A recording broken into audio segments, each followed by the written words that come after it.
Surat cyber ક્રાઇમની ટીમને international slavery રેકેટનો પર્દાફાશ કરવા સફળતા મળી છે.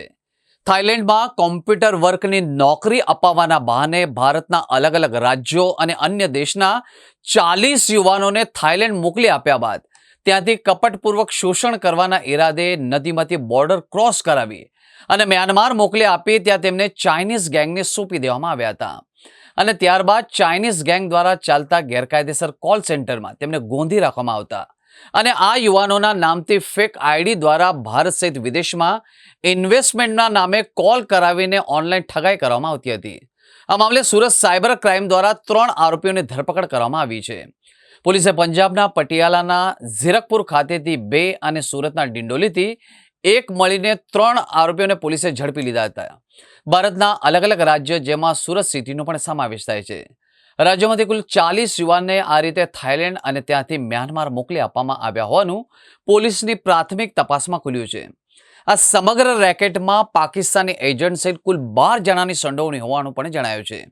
છેલ્લા 1.5 વર્ષથી આ રેકેટ ચાલી રહ્યું હતું.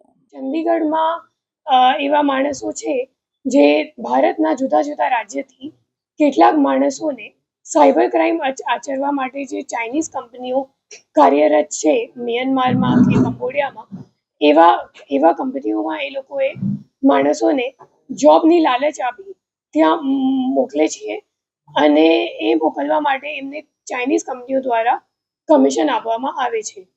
આ બાતમીના આધારે અમારી ટીમે ટેકનિકલ વર્કઆઉટ કરી અને પીઆઈ અનમોલ સલિયા અને પીઆઈ એસબી પઢેરિયાના નેતૃત્વમાં એક ટીમ ત્યાં મોકલવામાં આવી હતી.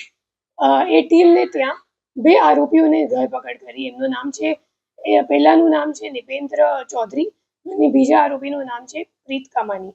એ બંને આરોપીઓને ઝડપી પાડવામાં આવ્યું હતું અને સુરત લાવીને અમે લોકો ઇન્ટેરોગેશન કર્યું.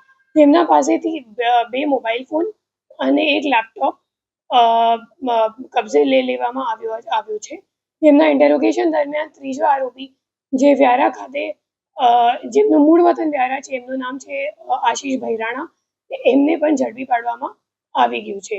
એ ગ્લોબલ ઇન્ટરનેશનલ સાયબર સ્લેવરીનું રેકેટ છે જેમાં ઘણા બધા એજન્ટો સંડોવાયેલ છે.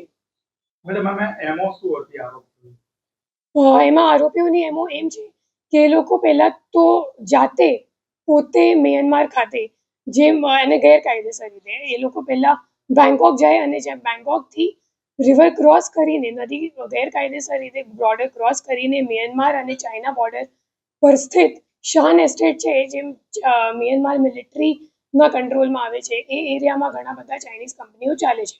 તો એ જે આરોપીઓ છે એ લોકો જાતે ત્યાં જઈ તાલીમ લઈ લીધી છે પહેલાં તો કે કેવી રીતે સાયબર ક્રાઇમ આચરવાનું, કે કેવી રીતે તમારે સોશિયલ મીડિયા પર ફેક આઈડી છોકરીઓની આઈડી બનાવવાનું, પછી જાતે એવી રીતે સોશિયલ મીડિયા પર બતાવવાનું કે અમે લોકો ઘણા રીચ છીએ અને પછી એ મુજબ સોશિયલ મીડિયા પર જે રીચ નાગરિકો છે દુનિયાભરના, એમ નહીં ખાલી ભારતના, યુએસના કે બીજા કઈ દેશના પણ એ લોકો સિટીઝન્સને ટાર્ગેટ કરે છે અને એવા નાગરિકોને ટાર્ગેટ કરી એમના પાસેથી ઇન્વેસ્ટમેન્ટનું લાલચ આપી અને મોટા વળતરનું લાલચ આપી એમના પાસેથી કેવી રીતે પૈસા લઈ લેવાનું એવું સાયબર ક્રાઇમની તાલીમ એ લોકો ત્યાં લે છે ચાઇનીઝ ગેંગથી. પછી એ લોકો પરત આવી કે એ જ ચાઇનીઝ ગેંગ સાથે કાર્યરત થઈ એમના HR એક્ઝિક્યુટિવ તરીકે ભારતમાં કામ કરતા હતા અને ભારતથી અને બીજા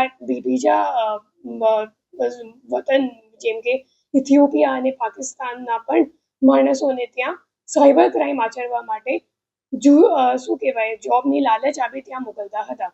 અને આ કરવા માટે એ લોકો શું કરે કે ફેસબુક કે ઇન્સ્ટાગ્રામમાં ફેક પેજો બનાવે કે તમે અગર અમે લોકોને જાણ કરો કે તમે અગર જોબની જરૂરિયાત હોય તો તમે કોલ કરો તો અમે લોકો તમને વધારે સેલેરી આપીએ અને એવા કંપનીમાં તમને જોબ અપાવીશું એમ કહીને એ લોકો ટ્રેપ કરે છે જે ઇનોસેન્ટ નાગરિક છે એને, અને પછી એમને જૂઠ કહીને છેતરપિંડી કરીને એમને ત્યાં બેંકોક ખાતે મોકલવામાં આવે છે. પછી બેંકોકથી ચાઇનીઝ ગેંગ એ લોકોનો કબજો લઈ લે અને પછી એમને ગેરકાયદેસર રીતે નદી ક્રોસ કરાવીને મ્યાનમાર ખાતે આવી કંપનીઓમાં પ્લેસમેન્ટ કરવામાં આવે છે.